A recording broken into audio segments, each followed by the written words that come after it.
Hai, balik lagi di Rumah Tua.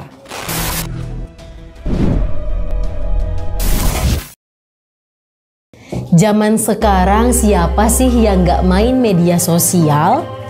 Tapi buat kita-kita yang sering berinteraksi di media sosial juga harus hati-hati nih.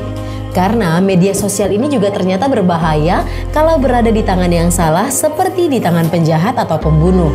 Seorang pria di Jepang yang bernama Takahiro Shiraishi memakai Twitter untuk menjadi serial killer atau pembunuh berantai. Seperti dilansir dari South China Morning Post, kasus ini menghebohkan Jepang pada tahun 2017 lalu. Nah, penasaran kan gimana sih cerita lengkapnya tentang Takahiro Shiraishi yang menjadikan Twitter sebagai ajang untuk membunuh? Penasaran? Let's break it down. Saat itu, Takahiro Shiraishi ditangkap pada tanggal 31 Oktober tahun 2017 silam.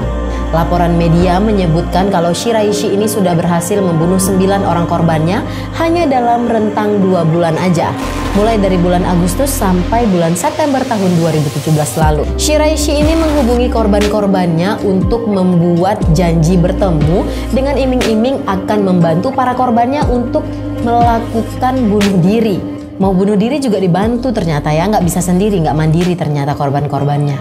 Nah, dilaporkan nih, nyaris dari seluruh korban yang dihabisi oleh Shiraishi ini pernah membuat salah satu cuitan di Twitter tentang upaya mereka ingin bunuh diri. Kepada polisi setempat, seperti dilaporkan sejumlah media lokal yang mengutip sumber kepolisian, Shiraishi ini mengaku membunuh korbannya di hari yang sama dengan janji temu mereka. Dari 9 korban yang udah dibunuh sama Shiraishi ini, ternyata hanya ada 1 yang berjenis kelamin laki-laki. Shiraishi terpaksa membunuh 1 orang laki-laki tersebut karena laki-laki tersebut terus menanyakan di mana keberadaan pacarnya. Mungkin dia panik kan, jadi, "Woi, kau tahu di mana pacar aku? Kau tahu di mana pacar aku?" Mungkin dia nanya gitu kan. Ternyata kekasih si pria tadi itu udah lebih duluan dibunuh sama Shiraishi nih. Jadi karena takut, si pria tadi melaporkan ke polisi tentang kabar hilangnya kekasihnya, makanya Shiraishi membunuh pria tersebut.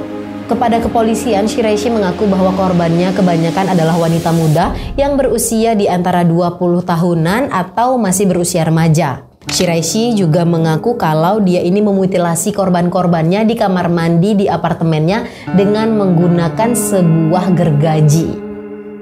Kayak gergaji kayu. Setelah melakukan identifikasi, polisi akhirnya menemukan gergaji yang dipakai sama Shiraishi untuk memutilasi korbannya di kamar mandi di apartemennya. Mengerikannya, Shiraishi mengaku pada korban pertama dia membutuhkan waktu 3 hari untuk memutilasi korbannya.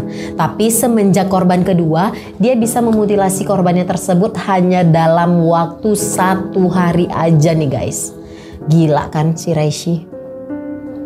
Nah, awal terbongkarnya kegiatan keji si Shiraishi ini berawal karena adanya penyelidikan terhadap wanita hilang yang berusia 23 tahun. Awalnya seorang wanita yang bernama Aiko Tamura yang berusia 23 tahun ini menghilang.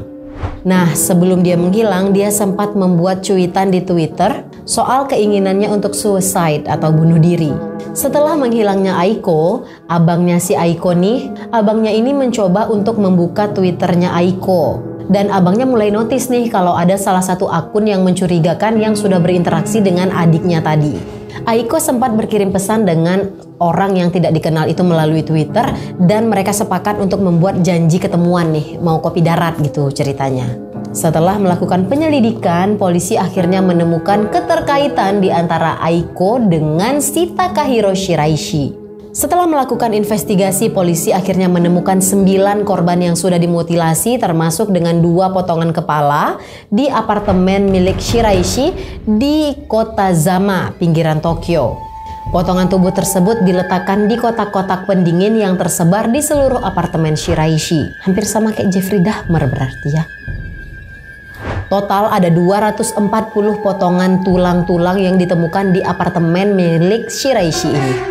Potongan tubuh dan tulang yang berada di dalam cooler box tadi ditutupi dengan pasir untuk kotoran kucing supaya menyamarkan bau busuk dari tubuh dan tulang yang sudah membusuk. Si Takahiro Shiraishi ini juga mengaku kalau sebelum membunuh para korban wanitanya, dia terlebih dulu mencicipi atau memperkaos korban-korbannya. Selain memperkaos, ternyata barang-barang berharga dan juga uang milik korban diambilnya nih sama si Shiraishi. Udah maling, membunuh lagi kau, dasar Shiraishi. Polisi juga mengamankan barang bukti seperti gergaji, gunting, 2 pisau dapur, tali pengikat, beberapa gelas koktail, dan alat-alat pertukangan kayu yang semuanya berlumuran darah. Untuk apa sama dia gelas-gelas koktailnya? Yang lebih mencengangkan dan mengerikan lagi, ternyata dia sudah menyimpan tubuh-tubuh korbannya di apartemennya selama 2 bulan, geng. 2 bulan. Busuk pasti baunya tuh.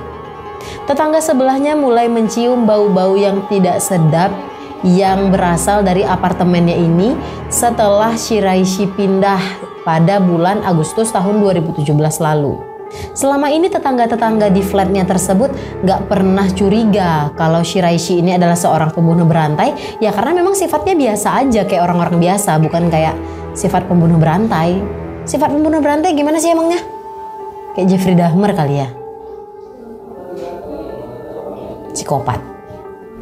Para tetangganya juga mengaku kalau si Shiraishi ini memang seorang pendiam, tetapi dia bisa bersosialisasi dengan para tetangga di flatnya itu dengan baik.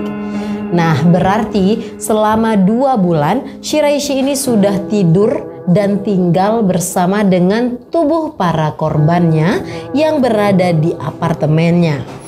Nah, itulah kisah tentang pembunuh berantai dari media sosial Twitter asal Jepang, Takahiro Shiraishi. Buat kalian yang ada ide-ide dan saran-saran untuk video selanjutnya, bisa tulis di kolom komentar atau juga bisa kirim ke email kita yang ada di bawah sini. Editor, masukin ya di sini emailnya. Thank you for watching and I'll see you in the next creepy video.